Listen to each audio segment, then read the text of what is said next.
Hello and thank you for tuning into News Today, where we break down the day's top stories with precision and clarity. Without delay, take a look at the headlines first.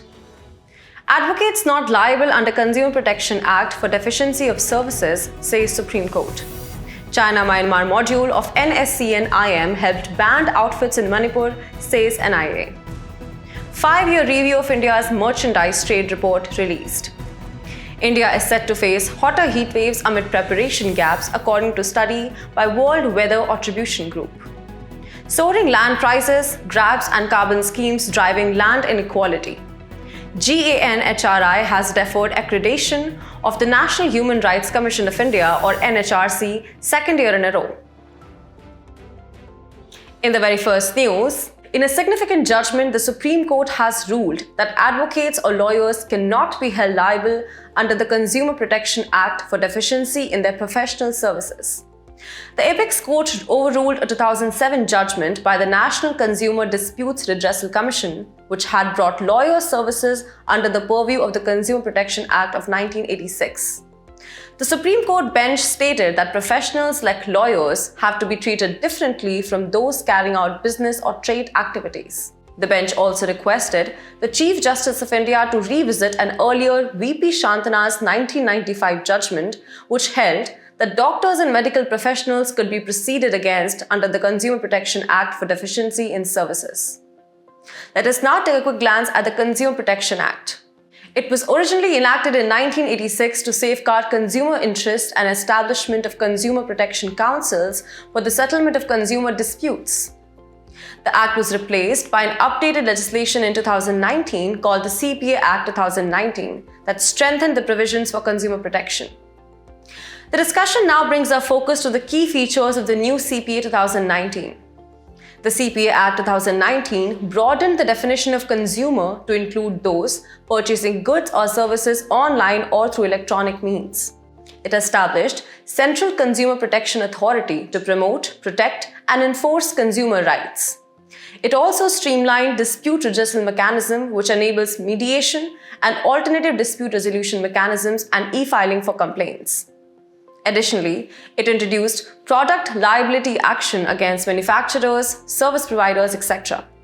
Lastly, it provides specific measures to prevent unfair trade practices in e-commerce and direct selling sectors. Wrapping up, let's also take a closer look at the 6 consumer rights under the Consumer Act 2019. It includes right to safety, right to be informed, right to choose, right to be heard, right to seek redressal, and lastly, right to consumer awareness. With this latest verdict, the Supreme Court has provided clarity that advocates cannot be proceeded against under the Consumer Protection Act for alleged deficiency in their professional services. Moving ahead in the news. In a significant development, the National Investigation Agency, or NIA, in its charge sheet has accused the China-Myanmar module of the Isaac Muhewa faction of the National Socialist Council of Nagaland, or NSCN-IM, of supporting cadres of banned Meitei outfits to infiltrate India. The aim of infiltration was to exploit the current ethnic unrest in Manipur with the larger goal of destabilizing the state and waging a war against the Indian government. This comes even as the centre had signed a ceasefire pact with the NSCN-IM leadership in India in 1997 and a framework agreement in 2015 to find a political solution. The revelation sheds light on the complex web of insurgencies that have plagued the Nort-East region for over 50 years. These insurgencies, dominated by ethnic conflicts and demands ranging from outright sovereignty to greater political autonomy, have seen an unending cycle of violent conflicts. Key factors that have been fueling the persistence of insurgencies in the region include ethnic conflict leading to the demands for separate statehood or autonomy by various ethnic groups such as Nagas, Bodos and Kukis.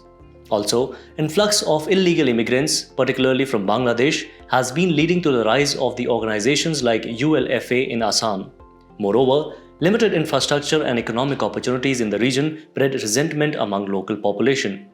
Additionally, the external interference from various insurgent groups have received support, training and shelter from external actors. To tackle this long-standing issue, the government has adopted a multi-pronged approach, initiating political dialogues and inking peace accords like the Bodo Peace Accord and the Bru-Riang Agreement. It has also ramped up developmental initiatives through bodies like the North-Eastern Council and schemes like PM Divine, confidence-building measures such as Civic Action Program, surrender and rehabilitation policies, and international cooperation through intelligence sharing and coordinated operations with neighbors like Bangladesh, Bhutan, and Myanmar have also formed part of the strategy. As the nation keeps a keen eye on the security situation, the NIA's findings have once again brought the threat of cross-border support to insurgent groups into sharp focus. In our next news, a new report from the Global Trade Research Initiative takes a close look at India's merchandise trade over the past 5 years. The 5-year review of India's merchandise trade assesses the impact of international disruptions and domestic hurdles while reviewing major market shifts. One key focus area is the varied impact of India's free trade agreements or FTAs on the country's global trade dynamics. To grasp on this better, let's find out what does FTA mean. FTAs are treaties between nations to reduce trade barriers and promote stronger commercial ties. The report finds that while India's merchandise imports from FTA partners grew by around 38% over the 5-year period, exports to those partners grew at a much slower pace of just 14.5%. Notably, under the FTA with ASEAN signed in 2010, India's imports from the bloc grew at a faster clip than its exports. Overall, India ranked 17th globally in merchandise exports during this period, while it stood at 8th rank for merchandise imports. But the way forward poses some challenges. Some key issues highlighted with India's FTAs include lower utilization rates at around 25% as against 70 to 80% for developed countries, higher compliance costs due to complex certification processes and rules of origin, persistence of non-tariff barriers by partners like Japan, and limited awareness about FTA benefits among exporters. Wrapping up, take a quick glance at the key recommendations made by the 2019 Surjit Bhalla Committee. It had recommended adopting an integrated approach towards goods, services, and investment, implementing an extensive program on technical regulations based on international standards to address issues with NTBs. Additionally, it talks about institutional support to MSMEs to take advantage of FTAs in consonance with international obligations and to develop an objective database on the utilization of FTAs. Also, better interministerial coordination, state-wise outreach, and institutional mechanism for stakeholders' consultation can help smoothen the process.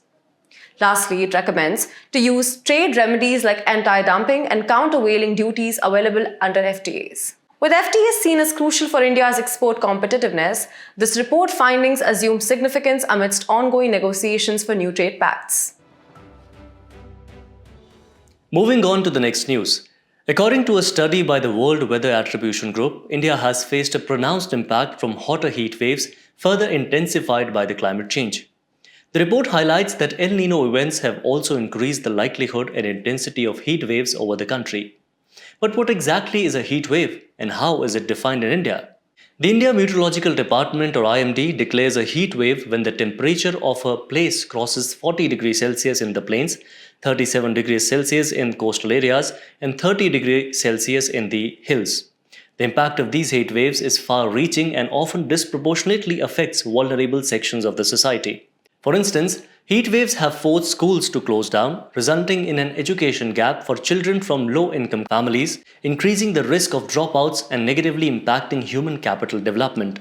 Moreover, a recent study highlighted that 245 million more older adults, mostly in the Asia and Africa, will face acute heat due to the intensifying heat waves.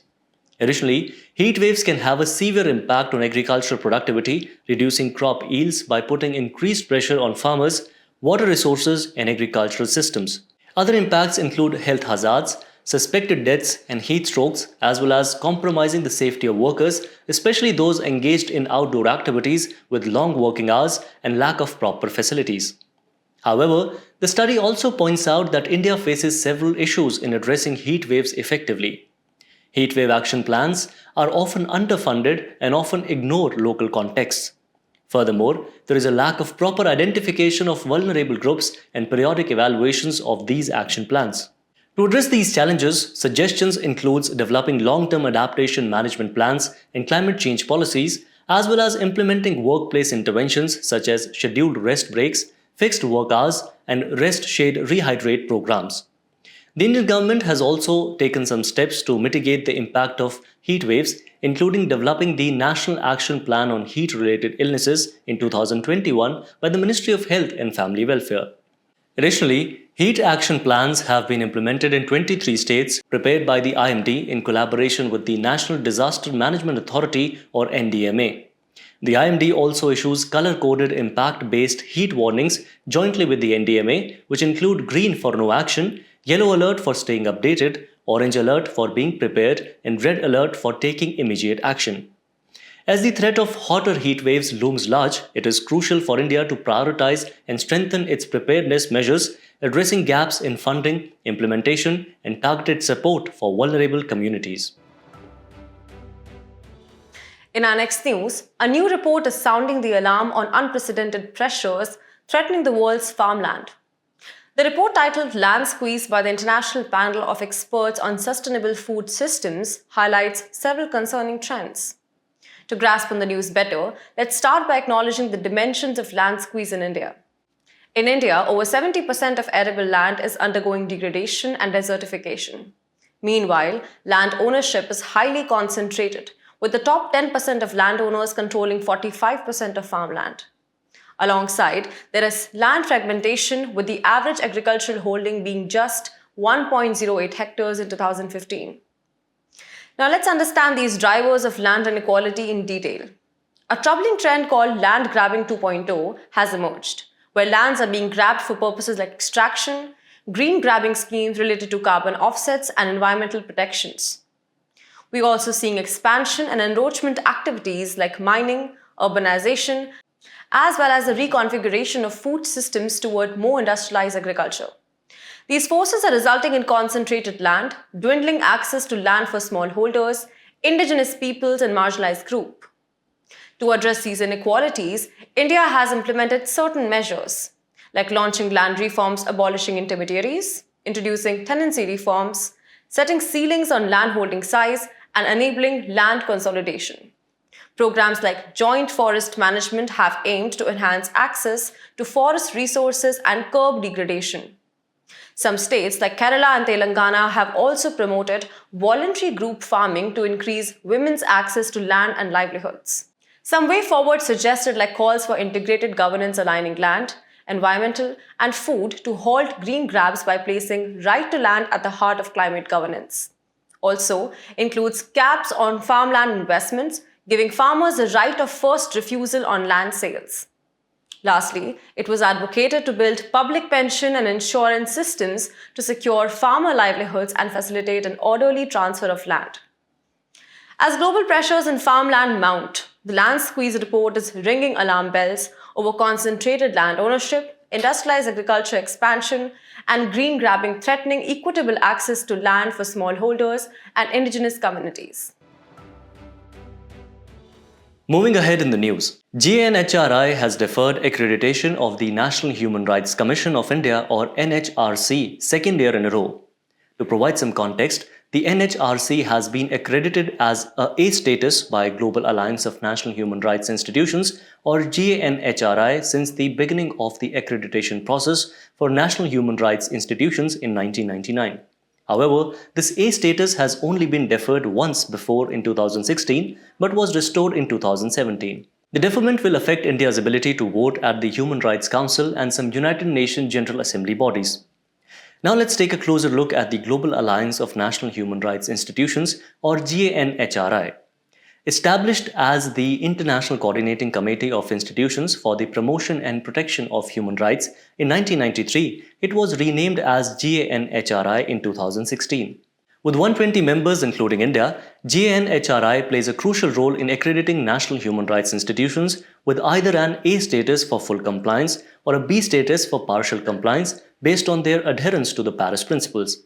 The Paris Principles set out by the United Nations establish internationally agreed minimum standards that NHRIs must meet to be considered credible and independent. Now let's delve into the reasons cited by GANHRI for deferring the NHRC's accreditation. These include concerns over police officers being engaged in the investigation of human rights violations, a lack of pluralism in the composition of the NHRC, a lack of diversity in staff and leadership, and insufficient action to protect marginalized groups. As this situation unfolds, it is imperative that the NHRC takes proactive steps to address the issues raised and ensure that it meets the highest standards of transparency, accountability, and inclusivity. The personality news for today is Arun Chandra Guha. Recently, freedom fighter and renowned writer Arun Chandra Guha was remembered on his birth anniversary. Arun Chandra Guha was born in Barisal, East Bengal. He was a member of the Constituent Assembly and from 1946 a member of Parliament till the 3rd Lok Sabha 1963. Talking about his contributions, he started taking interest in politics during the Swadeshi movement of 1905. After 1910, he took an active part as a member of the Jugantar Party, a secret revolutionary society. He published Bengali and English journals, Mandira and Forward respectively. Also, he subscribed to Jatindranath Mukhopadhyay alias Bagha Jatin's Zimmermann Plan. His literary works include Shrishti Sabhyata, First Spark of Revolution, and more. Through his actions, he exemplified the values of patriotism, courage, and leadership. As we conclude today's main news, let's take a look at some quick updates. According to data released by TBI, tea production across the tea estates of Assam and West Bengal may drop by 50%. TBI is a statutory body set up in 1954 under the Tea Act 1953. US State Department warned India of sanctions under the Countering America's Adversaries Through Sanctions Act after India-Iran deal on Chabahar port. It is a US federal law enacted in 2017 which aims to punish countries having deep engagements with Russia, North Korea and Iran using economic sanction. Recently, India Volatility Index surged above the critical threshold of 21, indicating heightened volatility in India's stock market. It is a measure of the amount by which an underlying index is expected to fluctuate in the near term. WPI inflation recently hit 13-month high of 1.26% in April 2024. It measures the average change in the prices of commodities for bulk sale at the early stage of transactions. The base year in WPI is 2011-12. The 7th edition of the Indo-US Joint Counterterrorism Exercise, Tarkash, was recently held in Kolkata. It was held between the India's National Security Guard and US Special Operations Forces. Archaeologists have found evidence of a lost landscape known as Sahul in the ancient times. Sahul was a supercontinent exposed on the Earth's surface during the last ice age due to glaciation, which lowered global sea levels. A red panda was recently sighted in the Eagle Nest Wildlife Sanctuary, Arunachal Pradesh. It thrives best at 2,200 to 4,800 meters in mixed deciduous and conifer forest with dense understories of bamboo. IUCN has given it a status of endangered species. Tamil Nadu Coastal Zone Management Authority has recommended the Injambakkam Akkarai Stretch Development Project with the condition to explore Blue Flag certification. It is a voluntary, globally recognized eco-label or tag given to environment-friendly and clean beaches, marinas, and boat.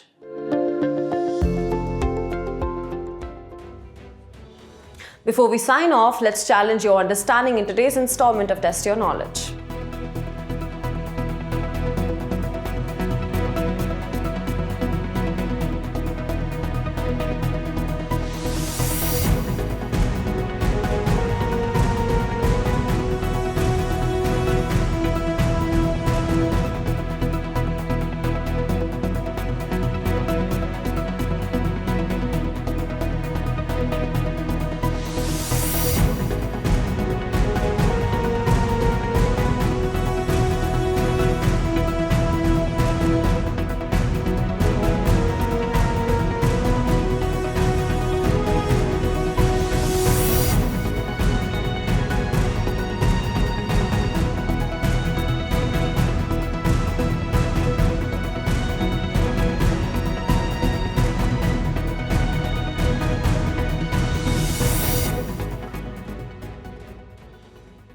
We appreciate your company. We hope you found this episode of News Today engaging. For the solutions to the quiz and to access the PDF version, remember to visit the provided links in the description below.